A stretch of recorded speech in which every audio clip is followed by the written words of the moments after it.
Ticket तो कोई भी मांग सकता है, और तो बीडी वाला टिकट छोड़ने वाला नहीं है। उसकी यहाँ सेवाएं जो हैं, नॉन इशू को इशू बनाने की कोशिश मानता हूँ। भारत भारतीय रहेगा, और अंग्रेज को ये चाहे कुछ भी कह देंगे, वो इंडिया कहेंगे। आपको क्या लगता है क्या सही है? वन नेशन वन इलेक्शन के बात करने वालों को, सारी पॉलिटिकल पार्टियों को कॉन्फिडेंस में लेकर, उनके विचार लेकर फिर बात करनी चाहिए। परिवर्तन केंद्र में होगा। राज्य में जो है वर्तमान केंद्र राजस्थान की जो सरकार है वो रिपीट होगी। उसका राजस्थान में चुनाव नजदीक है और जैसे जैसे चुनाव नजदीक है राजनीतिक सरगर्मियां भी तेज हो रही। हमारे साथ खास बातचीत करने के लिए बीकानेर में शिक्षा मंत्री वर्तमान में बीडी कल्ला मौजूद है। कल्ला जी, 2023 के चुनाव को राजस्थान की दृष्टि से आप कैसे देखते हैं और क्या कुछ तैयारी है जीत की? राजस्थान में 2023 का चुनाव बहुत शानदार होने वाला है। उसका कारण ये, एक तरफ राजस्थान की सरकार ने जो 10 गारंटियाँ दी है, जिसमें 100 यूनिट बिजली हर एक के लिए फ्री, 2000 यूनिट कुओं के लिए प्रति माह फ्री। उसके बाद हर व्यक्ति को 1 करोड़ लोगों को 1,000 रुपये की पेंशन, विकलांग, विधवा और वृद्ध लोगों को, और उसमें हर वर्ष 15% की वृद्धि। और चौथा सबसे बड़ा काम ये हुआ है कि मुख्यमंत्री चिरंजीवी योजना में दवाई फ्री, जांच फ्री, 25 लाख तक का इलाज फ्री, और 10 लाख तक का दुर्घटना बीमा।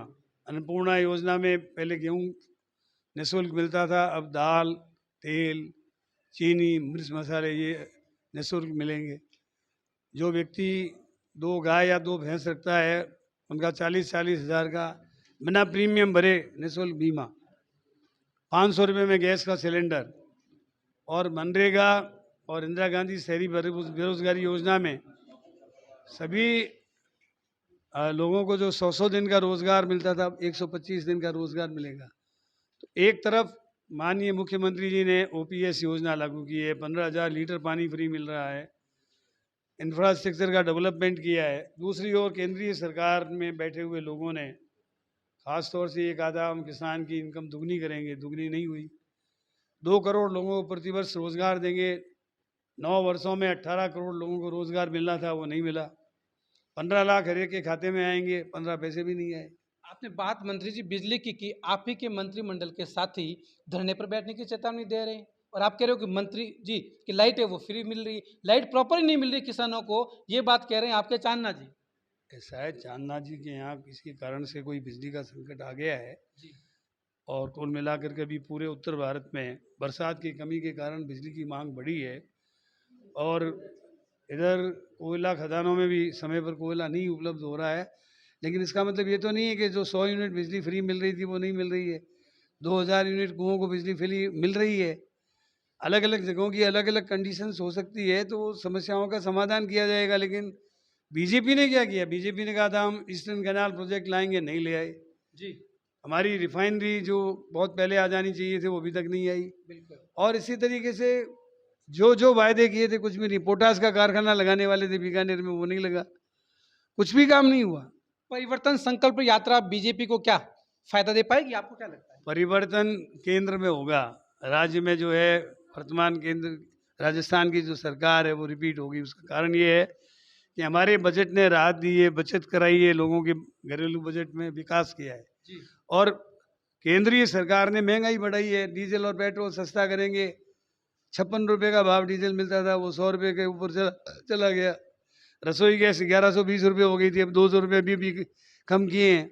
जब तक वो 500 रुपये नहीं लाएंगे जनता नाराज रहेगी उनसे। तो इसलिए महंगाई बढ़ाने वाली सरकार और बेरोजगारी बढ़ाने वाली केंद्रीय सरकार के खिलाफ एंटी इनकम्बेंसी है। राजस्थान सरकार के प्रति लोगों का उत्साह है, इसलिए वो रिपीट करेंगे कांग्रेस को यहाँ पर राजस्थान। सनातन धर्म को लेकर जो स्टालिन ने जो भी टिप्पणी की थी, क्या आप उसका समर्थन करते हैं, विरोध करते हैं? बीडी कल्ला जी, स्टालिन के अपने विचार हो सकते हैं, हम स्वयं सनातनी हैं।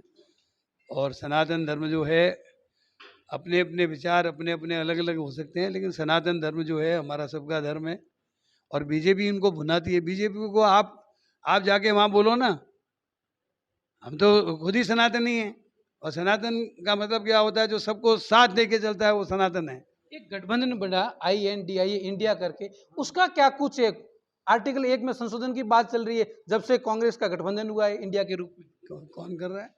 इंडिया के रूप में जो हुआ है, अब कह रहे हैं कि आर्टिकल 1 में भारत शब्द रहेगा, इंडिया हटा दिया जाए, ये चर्चाएं चल रही है, आपको क्या लगता है? देखिए, भारत तो हमारा देश है ही है, और अंग्रेज लोग इसको इंडिया कहते थे। अब जो नाम बदलने वाले, घटाने वाले, उनसे पूछो कि इंडिया गठबंधन हुआ तब आप, उससे पहले आपने इंडिया का नाम हटाने की बात क्यों नहीं की? तो मैं इन चीज़ों को, नॉन इशू को इशू बनाने की कोशिश मानता हूँ। भारत भारतीय रहेगा, और अंग्रेज को ये चाहे कुछ भी कह देंगे, वो इंडिया कहेंगे। वन नेशन वन इलेक्शन की बात चल रही है, आपको क्या लगता है क्या सही है? वन नेशन वन इलेक्शन के बात करने वालों को, सारी पॉलिटिकल पार्टियों को कॉन्फिडेंस में लेकर, उनके विचार लेकर फिर बात करनी चाहिए। नहीं तो केवल अपने आधार पर दूसरी चीज, महंगाई और बेरोजगारी को भुलाने के लिए नए नए जो फंडा लाते हैं, वो ठीक नहीं है।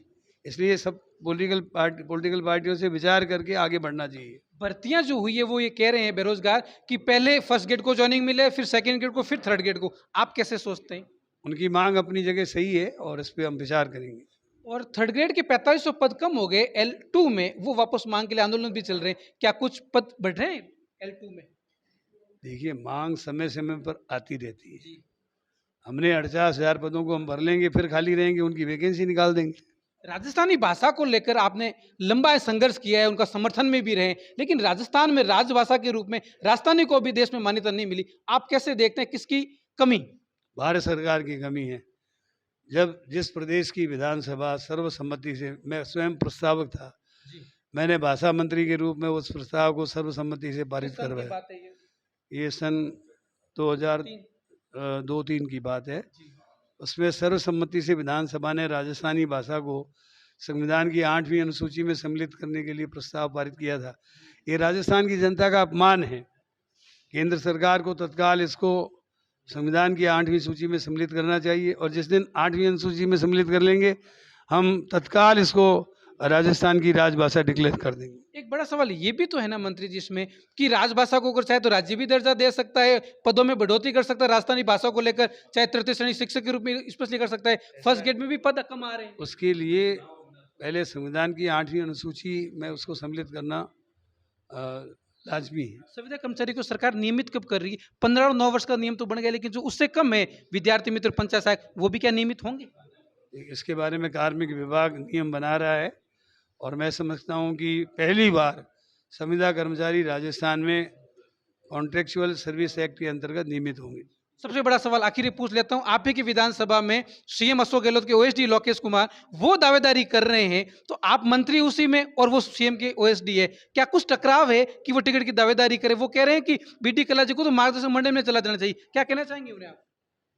देखिए, टिकट तो कोई भी मांग सकता है, पर तो बीडी कल्ला टिकट छोड़ने वाला नहीं है। उसकी यहाँ सेवाएं जो हैं वो पार्टी जानती है, उनकी सेवाओं को भी पार्टी जानती है।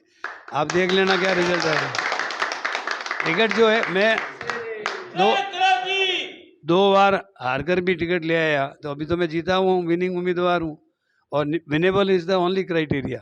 Thank you. तो ये बीडी कल्ला ने खास बातचीत की राजस्थान तक पर, और राजस्थान के तमाम मुद्दों को लेकर बात की। कैमरामैन विकास के साथ में मैं कुलदीप चारण, बीकानेर, राजस्थान तक।